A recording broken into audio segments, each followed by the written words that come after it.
తాకట్లో ఉన్న బంగారాన్ని విడిపించి ఆ రోజున మార్కెట్ ధర కట్టి మిగిలిన డబ్బును మీకు అందిస్తుంది కొమ్మూరి గోల్డ్.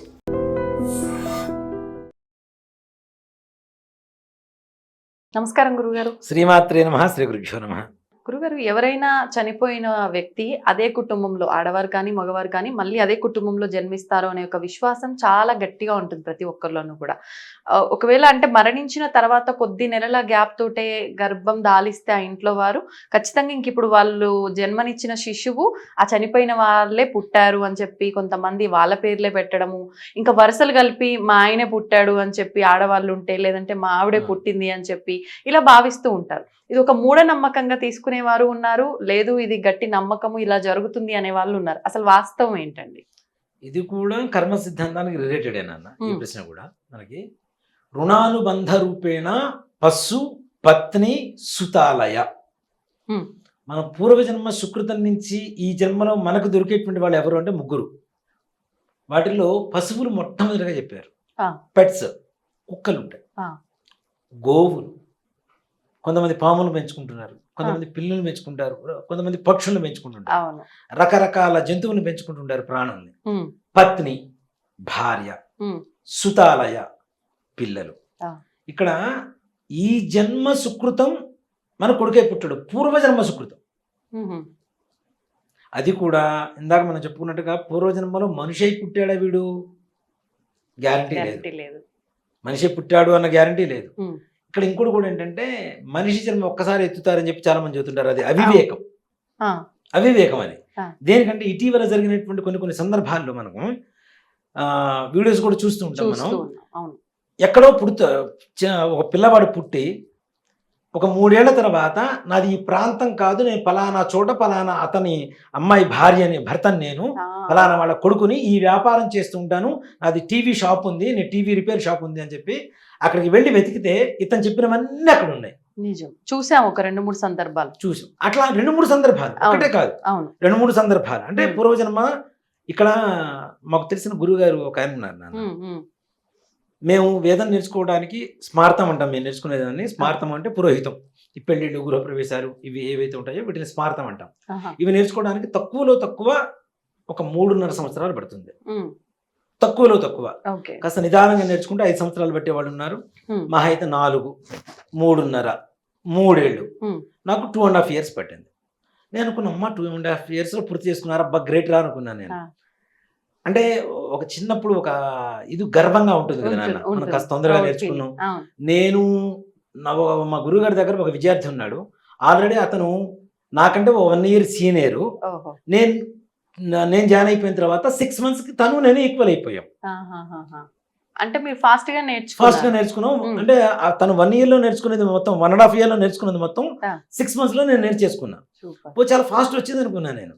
మిగిలిన 2 years నేర్చుకున్నాను, అయిపోయింది. కానీ అంటే ఒక గర్వం అనేది ఉంటుంది కదా, నాకు తొందరగా వచ్చిందని. ఇలాంటి గర్వాన్ని అణగదొక్కడానికి భగవంతుడు ఉంటాడు పైన గ్యారంటీగా. నువ్వెంతరా, బిషానా అంత నువ్వెంతరా అని. ఒక వ్యక్తి 6 నెలలలో స్మార్థం మొత్తం పూర్తి చేసిండు అన్న. 2.5 years బట్టి అదే తక్కువ, చాలా తక్కువ టైం అనుకున్నా. మా గురుగారు కూడా అనేవాడు, నువ్వు ఏకసంతాగ్రహ ఒక్కసారి చెప్తే వచ్చేస్తుంది, నీకు చాలా బాగా చదువుకుంటావురా. మా అమ్మ దగ్గరకు వచ్చి మరీ పూడేవారు మా గురువు గారు. వాడు మంచిగా చదువుకుంటాడమ్మా, ఒక్కసారి చెబితే వచ్చేస్తుందమ్మా అని. అలాంటిది 6 months లో నేర్చేసుకున్నాను. ఎలా సాధ్యపడింది అంటారు? నేను అడిగాను మా గురుగారు, నాకు డౌట్ వచ్చి అడిగా, గురుగారు నాకు 2.5 years పట్టింది కదా, వాడు 6 months లో ఎలా వచ్చింది అని అన్నా. వాడు పూర్వ జన్మలో చదువుకొని దాన్ని వాడుకోకుండా చనిపోయాడురా, ఈ జన్మలో ఒక్కసారి గుర్తు చేసుకున్నాడు, వచ్చేసిందని చెప్పాడు. జస్ట్ ఒక్కసారి గుర్తు చేసుకున్నాడు, నెవరు వేసుకోవడం అంటాం కదా, ఒక్కసారి వెళ్ళవేశాడు, వచ్చేసింది వాడికి అని చెప్పారు ఆయన. అంటే పూర్వజన్మ అనేటువంటిది, మరి పూర్వజన్మలో వేదం చదువుకున్న వాడితేనే మళ్ళీ ఈ జన్మలో వేదం చదువుకోవడానికి మనిషిగా పుట్టింది. కుక్క అయితే వేదం చదువుగా పూర్వజన్మలో, నక్కైనా వేదం చదువుగా. పూర్వజన్మలో మనిషి పుట్టాడు, ఈ జన్మలో కూడా మనిషి పుట్టాడుగా. చాలా మంది చెబుతుంటారు ఒకటే జన్మ ఉంటుంది మనిషి జన్మ, మిగిలిన అంటే 7 జన్మలని, మొత్తం మిగిలిన 6 జన్మలు నక్కయ్య కుక్కయ్య పుడతారని చెప్పి రకరకాల.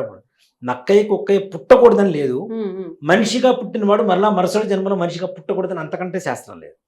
దాంట్లో అనుమానమే లేదు, మనిషే పుట్టవచ్చు. అందుకని మనం భార్య, పిల్లలు, జంతువులు ఇవి కూడా మన కర్మ సంతానమే. ధర్మ సంతానం కాదు, కర్మ సంతానం అనే చదువుతాను తప్పనిసరిగా. ఎట్లా అంటే మనకి కుక్కను తెచ్చుకుంటాం, అది ఉండేది 14 ఏళ్ళు. అవును. పావురం తెచ్చుకుంటాం, అది ఉండేది 8 ఏళ్ళు 7 ఏళ్ళు బతుకుతాం. అవునా అని తెలిసి కూడా దాని మీద మన పిల్లల కంటే విపరీతమైన ప్రేమను పెంచుకుంటాం. అవును. అది లేకపోతే ఉండలేనంత, దాని దుంపదగా అది కూడా మనం లేకపోతే ఉండలేనంత అది కూడా పెంచుకుంటాం అడిక్షన్ కంప్లీట్ కదా. ఇంటి ఇప్పుడు కారు సౌండ్ వీధి చివరన వినపడ్డా, హార్న్ కూడా అక్కర్లా, ఇంజన్ సౌండ్ వినపడ్డా పరిగెత్తుకుంటూ వచ్చే కుక్కలు ఉంటాయి. కొంతమందికి సంతానం లేకపోతే కేవలం కుక్కల్నే సంతానంగా భావించేటువంటి వాళ్ళు కొంతమంది ఉన్నారు. నేను హోమాలకు గృహప్రవేశాలకు వాటికి వెళ్తుంటే వాటి పేర్లు కూడా వీళ్ళ గోత్రనామాలతో చెప్పి హోమం చేయించే వాళ్ళు కొంతమంది ఉన్నారు. కానీ అలా వర్తిస్తాయా అంటే అదే చెప్తున్నా, ఇది కర్మ సంతానమే కదా. అవును అవును.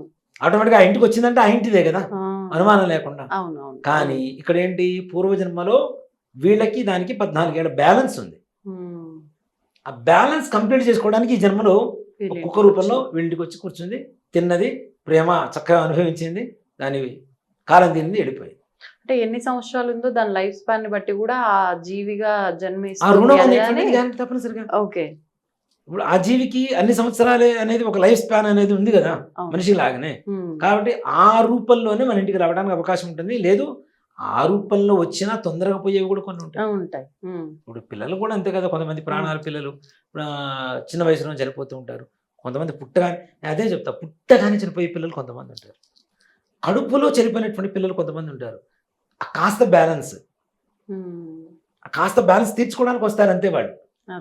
అంతే కదా. ఒక 6 నెలలు కడుపులో ఉన్నారు, అబార్షన్ అయింది అనుకుందాం. అంటే ఆ 6 months ఆ తల్లికి వాడికి సంబంధం బ్యాలెన్స్ ఉంది, అది క్లియర్ చేసుకోవడానికి వస్తాడు.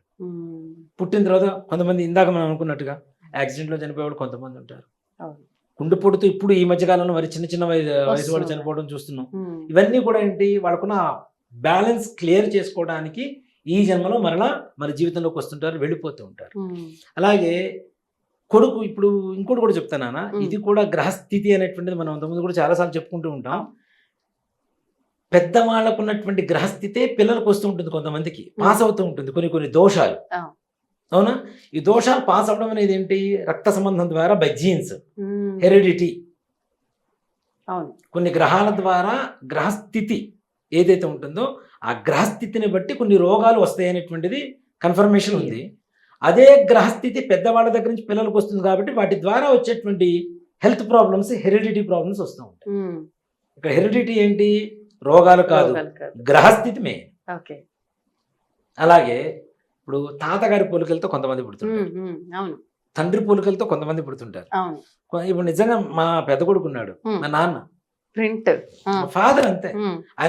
మా వాడు పడుకున్న మా నాన్నే గుర్తుకొస్తారు, కాళ్ళ మీద కాలు వేసుకుని పడుకోవడం. అంటే లక్షణాలు కూడా అలానే ఉంటాయి. మరి మా నాన్నగారు నా చిన్నప్పుడు, నా 7 ఏళ్ళప్పుడు చనిపోయారు, నాకు 7 ఏళ్ళప్పుడు చనిపోయారు. ఆ తర్వాత 22 ఏళ్ళు, అంటే వీడి తర్వాత 7 ఏళ్ల తర్వాత, అంటే దాదాపు 15 ఏళ్ల తర్వాత మా వాడు పుట్టాడు.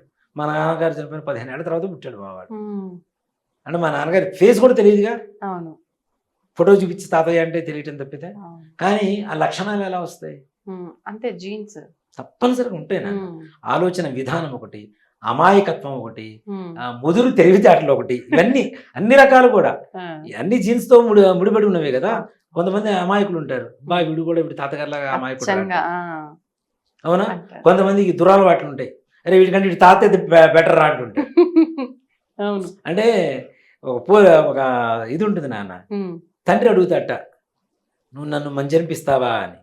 ఎందుకు అనిపించాను నాన్న, నువ్వు 10 మందితో తిరిగితే 11 మందితో తిరుగుతా, వీడికంటే వీళ్ళ నానే బెటర్ అంటారు, వీడికంటే వీళ్ళ నానే బెటర్ అంటారు కదా, అంతేగా అని నేను మంచి అనిపిస్తానంటే అటు కొడుకు. అంటే అట్లా ఉంటుంది. చూడండి మంచి పేరుని కూడా ఎలా మార్చేశారు. అందుకని కాబట్టి ఇవి మనకి కర్మ సంతానం, ధర్మ సంతానం అనేటువంటి విషయానికి వస్తే, ధర్మ సంతానంతో పాటుగా కర్మని తీసుకొని వచ్చేటువంటి వాళ్ళు ఎక్కువ మంది ఉంటారు.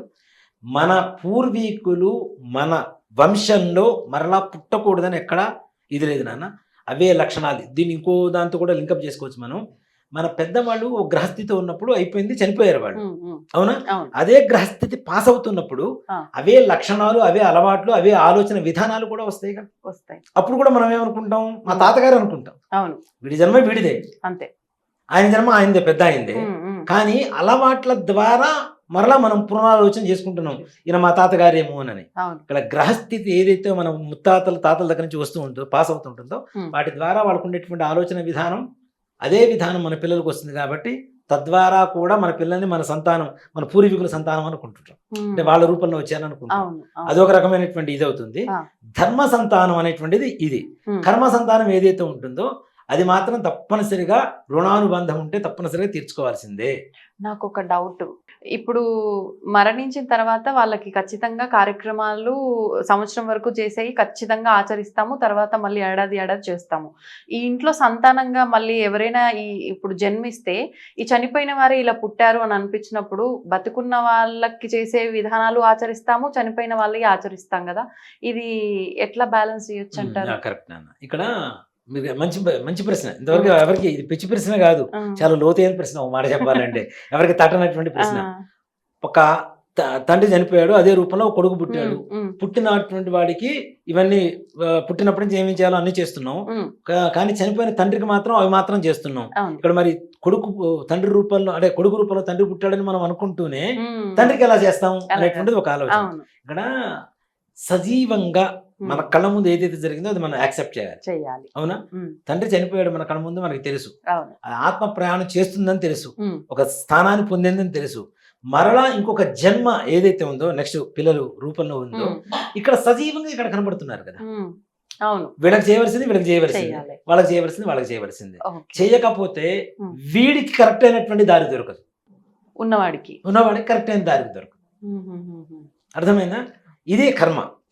వాడికి చనిపోయినటువంటి వాళ్ళకి కర్మ చేయకపోతే బ్రతుకున్న వాడికి కర్మ గారిపోతుందని చెప్తా. వీడికి జీవితం లేదు, జీవనం లేదు. కాబట్టి అది చేయవలసిందే, ఇది చేయవలసిందే. నిజంగా చాలా గొప్ప ప్రశ్న ఇది మాత్రం. అంటే ఎవరి బాధ్యత వాళ్ళు బ్యాలెన్స్ చేయాల్సిందే, మన కళ్ళ ముందు కనిపిస్తున్న వాటికి సంబంధించి. అంతే కదా నాన్న మరి. సంతోషం అండి, చాలా చక్కటి వివరణ ఇచ్చారు. ధన్యవాదాలు. శ్రీమాత్రే నమః. శ్రీ గురుభ్యో నమః. తవ్వుతూనే శివలింగం. సరే, దాన్ని అట్లా కప్పేసేయండి, చూపించదండి. Krishna is there. మూర్తి పూజ కాదు, సాక్షాత్ బ్రజేంద్ర నందన భగవాన్ ఉన్నారు మూర్తిలో. ఏమీ ఆశించకుండా ఆరాధించే వాళ్ళు కూడా ఉన్నారా ప్రభుజీ? నిజమైన భక్తి అంటే మనకు తెలియదు కాబట్టి